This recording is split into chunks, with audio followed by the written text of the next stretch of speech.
ख्वाजा साहब के मुंह से ये बयान सुन के मैं तो मतलब इसको नरम तरीन अल्फाज में क्या कहूँ, इसको एहसान फरामोशी। वही जनरल बाजवा जिनको फोन करके आपने अपनी सीट जीती थी पिछली दफा, वही जनरल बाजवा जिनकी वजह से आज आपकी हुकूमत बनी और इमरान खान की चलती हुकूमत को गिराया गया, वो जिसे आप आईनी तरीका कहते हैं कि नो कॉन्फिडेंस मोशन के तहत हमने गिरा दिया, वो बाजवा साहब के साथ आप डील ना करते तो मैं आज आपकी बात में बहुत वजन होता। मुझे लगता कि वाकई मेरे मुल्क का वज़ीर दिफा इतना ताकतवर हो गया कि एक साबिक आर्मी चीफ और DGIS को पार्लियामेंट में तलब करने की बात कर रहा है और उनके एहतसाब की बात कर रहा है। फिर मैं बिल्कुल इस पे 100% यकीन ले आता। लेकिन क्या बात करते हैं यार आप तो इस दफ़ा भी आ रहे हुए हैं। मुझे नहीं पता इस दफ़ा आपने किसको फ़ोन करके अपनी सीट जीती है। वो 5 हल्कों में आपने लाख वोट एक्स्ट्रा डलवा लिया आखिरी 5 हल्कों में। खुदा का खौफ करें यार, कुछ ये भी देखें कि आप लोग क्या कर रहे हैं, क्या करके आए हैं। मतलब इसके लिए पहले अब खुद को तो इतना साफ रखें। इतने ऊंचे मीनार पे आप तब बैठते हैं जब आप में बिल्कुल क्लियर कट चीज़ें आप लेके चल रहे होते हैं, दयानतदारी के साथ साफ शफाफ चीज़ें लेके चल रहे होते हैं। इस तरह नहीं होता कि जी आज आपको इख्तियार मिल गया और आपने फिर वो बातें शुरू कर दी। मतलब आज जनरल बाजवा साहब जिनसे डील करने के बाद मेरे कायद भी इस मुल्क में वापस तशरीफ लाए, आज आप उनको तलब करने की बात कर रहे हैं तो कल किसी और को कर रहे होंगे आप। मतलब आपका तो फिर इसका मतलब काम ही है। तो मेरा नहीं ख्याल कि इस मौके पे इस तरह की बात वो बाकी अकाउंटेबिलिटी का सिस्टम जो भी हो, लेकिन कम से कम इतनी एहसान फरामोशी नहीं अच्छी होती। एक बंदे को एहसान याद रखना चाहिए। सही है नाज़रीन, ब्रेक ले क्विकली, ब्रेक के बाद वापस आएंगे। यही सवाल फैसल साहब इलियास साहब का टेक लेते हैं, हमारे साथ रहिएगा। वेलकम बैक नाज़रीन। हम बात करें ख्वाजा आसिफ ने मुतालबा किया है बानी PTI पार्लियामान में उनकी तलबी का। साथ ही वो कहते हैं कि जनरल रिटायर्ड कमर जावेद बाजवा भी और जनरल फैज़ भी, ये तीनों जो हैं वो पार्लियामान में तलब हुई। इसी से मुताल्लिक़ हमारा सवाल है फैसल साहब, आपके ख्याल में जो मुतालबा ख्वाजा आसिफ कर रहे हैं, आप समझते हैं ये जायज़ है? जायज़ और नाजायज़ का तो मुझे नहीं पता, लेकिन मैं हमारे ब्रिगेडियर साहब क्यों मना कर रहे हैं कि ना बुलाना चाहिए। ब्रिगेडियर साहब को तो कहना चाहिए अच्छी बात है बुलाएं।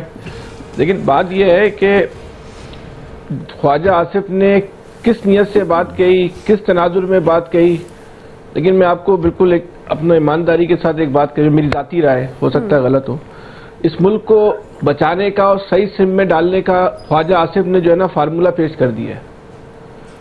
अगर वाकई मुस्लिम लीग नून की हुकूमत ये काम कर जाती है, आप यकीन करें इस मुल्क की सिर्फ सिम दुरुस्त नहीं हो जाएगी, इस मुल्क के बहुत सारे मसाइल जो हैं और हुकूमतों के बहुत सारे जो मुश्किलात जो हैं वो एक खुदकार निज़ाम के तहत हमेशा के लिए जो है ना ख़त्म हो जाएंगी। अगर ये जो ख्वाजा आसिफ साहब ने ये काम जो बात की, अगर ये काम ये कर गए, अब ये हमारी और आपकी जिम्मेदारी है, मीडिया की, सोशल मीडिया की, आम आदमी की जिम्मेदारी है कि वो नून लीग को अब ये याद दिलाता रहे 5 साल तक कि भाई आपके वजीर दिफा ने ये बात की थी, अब आपने ये काम करना है। और नवाज शरीफ साहब अगर ये काम कर गए, आप यकीन करें वो भी जो है ना वो तारीख में जो है ना वो अमर हो जाएंगे। शहबाज शरीफ साहब से तो ज़ाहिर है तवक्को नहीं की जा सकती। लेकिन अगर ख्वाजा आसिफ, मैं नहीं समझता कि इतनी बड़ी बात कि पाकिस्तान के आर्मी चीफ को ऐवान में बुला के उनकी बात पुरस करने की, जवाब तलबी की बात कर रहे हैं, वो उन्होंने ऐसी उनके मुंह में जबान से स्लिप हो गया होगा, ये मुमकिन नहीं लगता। गालिब तरीन इम्कान यही है कि ये पार्टी पॉलिसी होगी कि भाई ये आपने बात करनी है। इतने संजीदा आदमी, इतने उम्र पुराने बुजुर्ग सियासतदान इतने अहम मदों पे रह चुके, मुमकिन नहीं है कि उनसे बात इत्तफाकिया तौर पे जो है ना वो ये निकल गई हो। अगर ये काम हो जाता है इस मुल्क में तो यकीन करें कि ये इस मुल्क के लिए बहुत अच्छा होगा।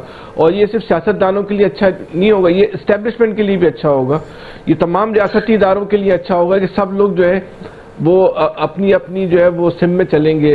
कोई भी आदमी अगर जो बात ख्वाजा आसिफ क्या बात कर रहे हैं, वो कह रहे हैं कि जिस आदमी ने अपने डोमेन से तजावज़ किया है उसकी जो है वो जवाब तलबी होनी चाहिए।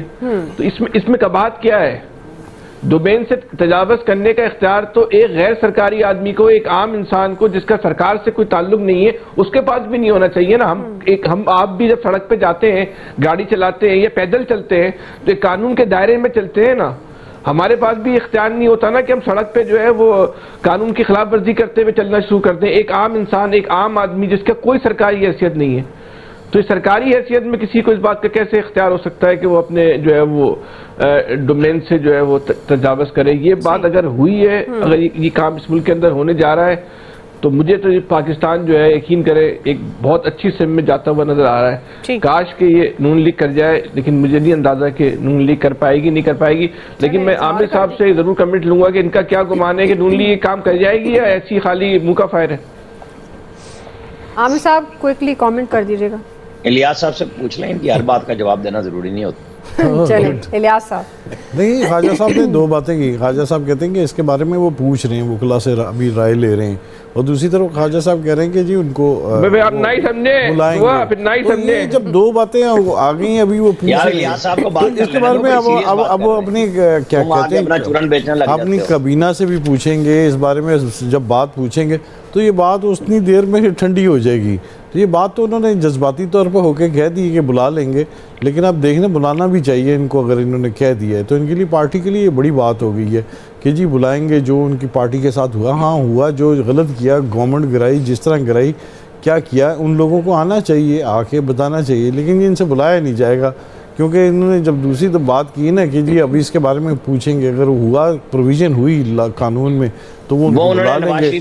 तो वो उसके इस बारे में अब आप क्यों बोल रहे भाई? इस बारे में आप उनकी बात का जवाब दे दो, सामने लोग बैठ के सुनो उनकी बात। ये है कि आपकी बात का जवाब नहीं देना इस तरह ये है इलियास साहब की तो बात का जवाब दे रहे हैं। हो जाएगा। फैसल नून लीग इतनी भी मासूम नहीं है, एक ही बात की कि आपके चक्कर में आ जाए फैसल। अगली दफा अगर कोई करता है तो उसको पता होगा कि मेरे साथ भी यही होगा, मैं पार्लियामेंट में चल जाएंगे। पार्लियामेंट सुपीरियर है, बुला सकती है, जो सबको बुला सकती है। बानी पीटीआई के बानी रहनुमा को भी बुला सकते हैं कि उन्होंने किस तरह किया। ये सब लोगों के सामने चीज़ें आनी चाहिए, पता चले कि क्या हुआ था उस वक्त, ताकि उनकी डायरेक्ट उनकी मैं तो कहता हूं साथियों को भी बुलाए जो टीवी में बैठ के झूठ बोलते हैं। बिल्कुल ये वो बिल्कुल ये बिल्कुल पक्का मुंह से झूठ। अल्ताफ हुसैन को महबूब वतन बना रहा था अभी, बताओ ये गद्दारे वतन ये को। बात अलबत्ता ये इसके बारे में अभी तो ब्रिगेडियर साहब को भी साथ ही ले चलते हैं। ब्रिगेडियर साहब आप फैसल साहब का साथ देंगे? ब्रिगेडियर साहब ने तो बोल दिया वो अब क्या इख्तियार ही नहीं है। ब्रिगेडियर साहब ने तो कह दिया किया जाना चाहिए। ब्रिगेडियर साहब ने कह दिया इख्तियार ही नहीं है भाई। इख्तियार आएगी तलबी का पार्लियामेंट को, पार्लियामेंट के सुपीरियर है, बुला सकती है। जी जी ब्रिगेडियर साहब। हो ही ना जाए सुपीरियर। मेरा पॉइंट ये कि नहीं, बिल्कुल बुला सकती है, लेकिन कोशिश ये करनी चाहिए हर अदारा अपनी अकाउंटेबिलिटी खुद करे, और उसमें बड़ी सख्त होती है हमारी अकाउंटेबिलिटी, इसलिए अनाउंस नहीं की जाती है जनरली। ये जी फिर इनकार ही समझिए ब्रिगेडियर साहब। लगता तो इनकार ही है। साफियों को भी बुलाने का अच्छा है। चले फैसल साहब ने ये भी कहा साफियों को भी बुला, तो आप ये देख लें फिर किस किस का नाम आता है। अयाज साहब आप भी आपका भी नाम इस लिस्ट में आ सकता है। बहरहाल जी आप सबका बहुत शुक्रिया। आज के एक्सपर्ट से इतना ही, फीडबैक दीजिएगा। ख्याल रखिए।